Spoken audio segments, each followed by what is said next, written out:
Certaines rencontres ne durent que quelques minutes, mais elles peuvent réparer des blessures que des années entières n'ont jamais réussi à guérir. La pluie tombait doucement sur Lyon ce soir-là, transformant les rues en miroirs tremblants sous les lampadaires. Les passants marchaient vite, la tête baissée, cherchant à fuir le froid humide qui s'infiltrait jusque dans les os. Derrière les vitres embuées d'un petit restaurant presque caché entre deux immeubles anciens, une lumière chaleureuse résistait encore à la grisaille de la nuit. À l'intérieur, l'odeur du pain chaud et de la soupe maison flottait dans l'air. Quelques clients parlaient à voix basse, le bruit discret des couverts se mélangeant au clapotement régulier de la pluie contre les fenêtres. Tout semblait calme. Mais parfois, le calme cache les plus grandes tempêtes. Au fond du restaurant, dans un vieux box de cuir brun légèrement craquelé par le temps, Julien est assis seul. Son manteau sombre pendait sur le dossier de la banquette et ses mains entouraient machinalement une cuillère qu'il n'utilisait presque pas. Devant lui, un bol de soupe refroidissait lentement. Il avait 37 ans, mais certains soirs lui donnaient l'impression d'en avoir 50. Son visage portait cette fatigue silencieuse qu'aucune nuit de sommeil ne pouvait réellement effacer. Depuis son divorce, sa vie avait changé brutalement. Avant, il rentrait dans une maison remplie de bruit. Hugo courait dans le salon avec ses jouets, sa compagne riait depuis la cuisine et même les journées difficiles semblaient plus légères lorsqu'il retrouvait sa famille le soir. Aujourd'hui, tout est différent. L'appartement lui paraissait souvent trop grand malgré sa petite taille. Les silences étaient devenus lourds. Même les objets semblaient garder les traces de l'absence. Chaque matin, Julien se levait avant le soleil pour préparer Hugo pour l'école. Ensuite venait le travail, les heures interminables, les courses, les devoirs, les lessives, les factures, puis les longues nuits où il faisait semblant d'aller bien pour ne pas inquiéter son fils. Et pourtant, malgré l'épuisement, il continuait. Parce qu'un père n'a pas vraiment le droit de s'effondrer. Ce soir-là, il avait laissé Hugo chez une voisine âgée qui adorait le petit garçon. Elle lui avait presque forcé la main. « Va prendre l'air un peu, Julien. Tu en as besoin. » Il avait accepté sans discuter. Mais même loin de chez lui, il n'arrivait pas à échapper à ce poids qu'il portait dans la poitrine depuis des mois. Son regard se perdit quelques secondes sur la vitre du restaurant.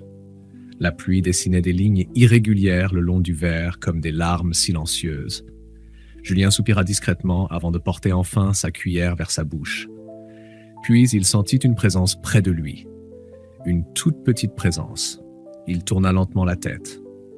Une fillette se tenait là. Elle ne devait pas avoir plus de 6 ou 7 ans.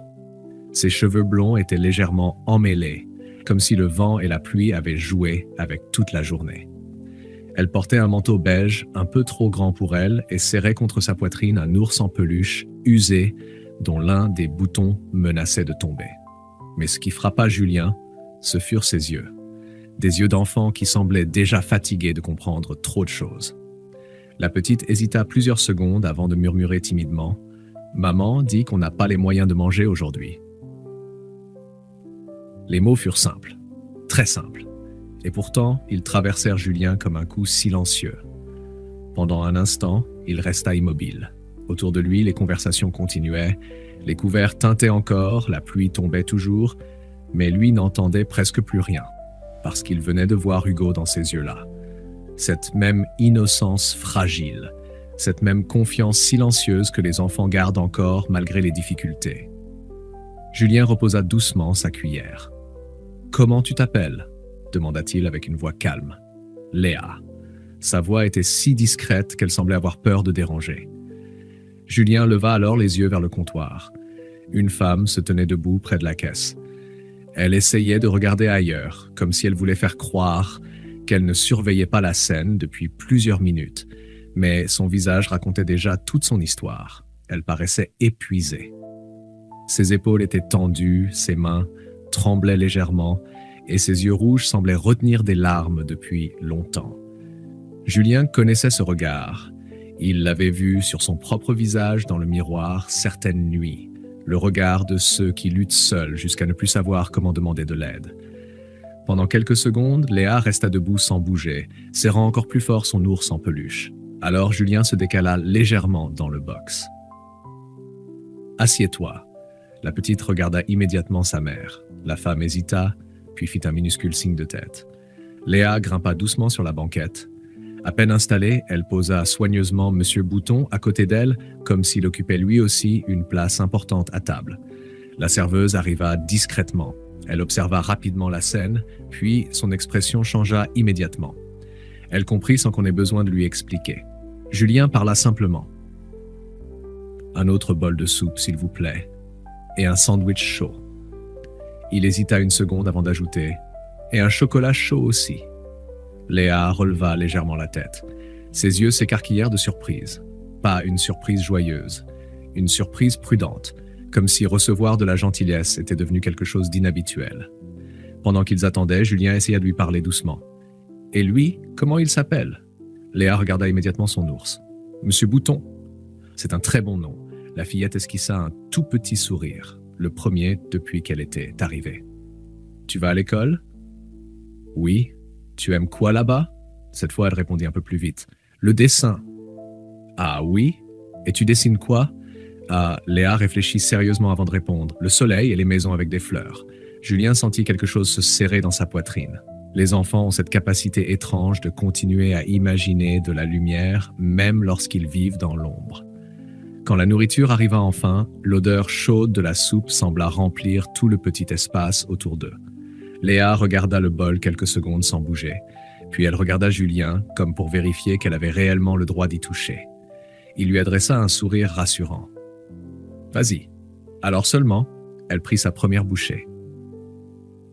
Très lentement, très doucement, comme si elle voulait faire durer ce moment le plus longtemps possible.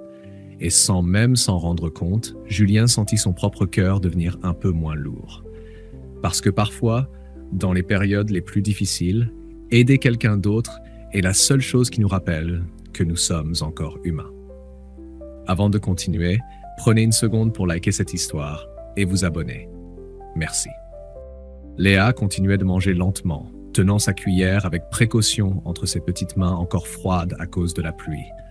La vapeur du chocolat chaud montait doucement devant son visage, et pour la première fois depuis qu'elle était entrée dans le restaurant, ses épaules semblaient un peu moins tendues. Julien l'observait discrètement. Chaque détail lui brisait le cœur. La façon dont elle économisait chaque bouchée. La manière presque instinctive avec laquelle elle gardait une main posée sur son ours en peluche, comme si cet objet était la seule chose stable dans sa vie. Même son regard changeait sans cesse entre la nourriture et sa mère, comme si elle craignait que tout cela disparaisse d'un seul coup. Au comptoir, la mère de Léa faisait mine de regarder son téléphone, mais ses yeux revenaient constamment vers sa fille. Elle semblait partagée entre le soulagement de voir son enfant manger et la honte d'avoir dû accepter l'aide d'un inconnu. Julien connaissait ce sentiment. Accepter de l'aide peut parfois être plus difficile que souffrir en silence. La serveuse passa près de leur table et déposa discrètement un morceau de pain supplémentaire à côté du bol de Léa. « Celui-là est pour Monsieur Bouton », murmura-t-elle avec un sourire. Léa eut un petit rire timide, un rire léger, presque fragile, mais suffisamment sincère pour réchauffer l'atmosphère entière du restaurant. Julien baissa les yeux quelques secondes. Cela faisait longtemps qu'il n'avait pas entendu un rire d'enfant aussi innocent sans ressentir immédiatement de l'inquiétude derrière. Son téléphone vibra soudain dans sa poche. Un message de la voisine apparut à l'écran. « Hugo s'est endormi. Ne t'inquiète pas. » Julien fixa le message quelques instants avant de ranger son téléphone lentement. Il pensa à son fils, à ses petites habitudes avant de dormir, à la manière dont Hugo lui demandait toujours de laisser la porte entr'ouverte la nuit. Depuis le départ de sa mère, le garçon faisait souvent des cauchemars sans oser en parler, et Julien culpabilisait constamment. Il avait peur de ne pas être pas assez fort, pas assez présent, pas assez capable de réparer les blessures invisibles de son enfant. Puis il regarda Léa, et il comprit soudain une chose importante. Tous les parents autour de lui étaient simplement en train d'essayer de survivre du mieux qu'ils pouvaient. Personne n'avait vraiment les réponses. Certaines personnes avaient juste plus de difficultés que d'autres à cacher leur combat. Après quelques minutes, Léa termina finalement son chocolat chaud jusqu'à la dernière goutte. Elle semblait maintenant plus détendue, presque apaisée. C'était bon? Demanda Julien doucement. La petite hocha immédiatement la tête. Le meilleur chocolat chaud du monde. Cette phrase arracha un léger sourire à sa mère, malgré les larmes qui brillaient encore dans ses yeux. Julien sentit alors un pincement étrange dans sa poitrine. Il réalisait qu'un simple repas représentait peut-être beaucoup plus qu'un dîner pour elle. C'était une pause. Un moment où la peur s'arrêtait enfin quelques minutes. Un instant où Léa pouvait redevenir une enfant normale. Julien se leva doucement de la banquette. « Je reviens ». Il marcha jusqu'au comptoir où la mère de Léa se tenait toujours. De près, la fatigue sur son visage était encore plus visible. Ses cernes profondes et ses mains abîmées racontaient des semaines de stress et de nuits sans sommeil. Elle essuya rapidement ses yeux avant de parler. « Merci, vraiment ». Sa voix tremblait. Julien secoua doucement la tête. « Vous n'avez pas à me remercier. » La femme baissa les yeux. « Si, parce qu'aujourd'hui, je ne savais plus quoi faire. » Ces mots furent presque murmurés, comme un aveu qu'elle avait retenu trop longtemps. Elle inspira difficilement avant d'ajouter « J'ai perdu mon travail il y a 2 mois.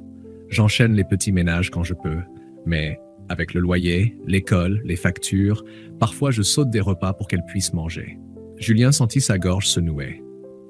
Il regarda discrètement Léa au loin, toujours occupée à parler doucement à son ours en peluche. Une enfant ne devrait jamais porter ce genre de réalité sur ses épaules. « Vous faites déjà tout ce que vous pouvez, » répondit-il calmement. La femme secoua légèrement la tête. « Parfois, j'ai l'impression d'échouer chaque jour un peu plus. » Julien resta silencieux quelques secondes avant de répondre. « Non, échouer, ce serait arrêter de se battre pour elle. Et vous êtes encore là. » Ces mots semblèrent toucher quelque chose de profond chez elle. Ses lèvres tremblèrent avant qu'elle ne baisse rapidement le regard pour cacher ses larmes. Julien sortit alors discrètement son portefeuille. Il régla l'addition sans faire de bruit. Mais au moment de ranger son portefeuille, il hésita. Puis il sortit plusieurs billets supplémentaires. Parce qu'au fond de lui, il savait très bien qu'un simple repas ne réglerait pas leurs problèmes. Il demanda discrètement un stylo à la serveuse et écrivit quelques mots sur une petite feuille pliée. Aucun enfant ne devrait avoir faim. Gardez espoir. Les jours difficiles ne durent pas éternellement. Il glissa l'argent à l'intérieur de l'enveloppe. « Donnez-lui ça après mon départ », murmura-t-il à la serveuse. Elle hocha doucement la tête, émue. Avant de partir, Julien retourna une dernière fois près de Léa. La petite leva immédiatement les yeux vers lui. « Tu pars déjà ?» Cette simple question contenait une tristesse discrète qui lui serra le cœur. « Oui, championne. » Puis il montra l'ours en peluche. « Mais je compte sur toi pour bien protéger Monsieur Bouton. » Léa serra l'ours contre elle avec sérieux. « Promis. » Julien lui sourit une dernière fois avant d'enfiler son manteau. Lorsqu'il poussa la porte du restaurant, l'air froid de la nuit frappa immédiatement son visage. La pluie tombait encore, mais elle lui semblait différente maintenant, moins lourde, comme si quelque chose s'était allégé en lui. Il marcha lentement la rue humide, observant les lumières de la ville se refléter sur le sol mouillé. Puis il pensa à Hugo qui dormait chez la voisine. Sans même s'en rendre compte, Julien accéléra le pas. Ce soir-là, il avait compris quelque chose d'essentiel, même lorsqu'on croit avoir presque tout perdu. Il nous reste toujours la capacité d'aider quelqu'un d'autre. Et parfois, un simple geste peut empêcher une personne de sombrer complètement. À l'intérieur du restaurant, la serveuse s'approcha doucement de la mère de Léa et lui tendit l'enveloppe.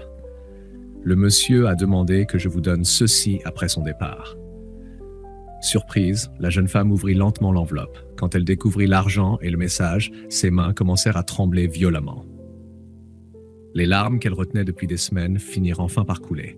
Elle serra immédiatement Léa contre elle, très fort, comme si elle retrouvait enfin un peu de sécurité après des mois de peur.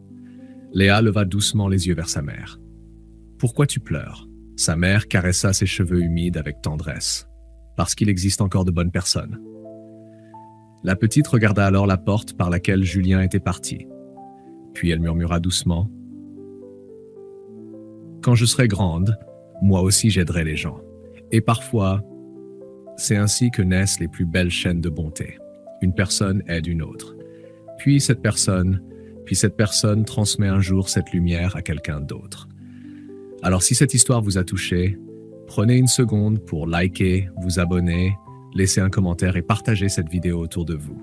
Parce qu'on ne réalise pas toujours à quel point un simple geste, un mot gentil ou un peu d'attention peut changer la vie de quelqu'un. Et souvenez-vous, la vraie richesse ne se mesure pas à ce que l'on possède, mais à ce que l'on laisse dans le cœur des autres.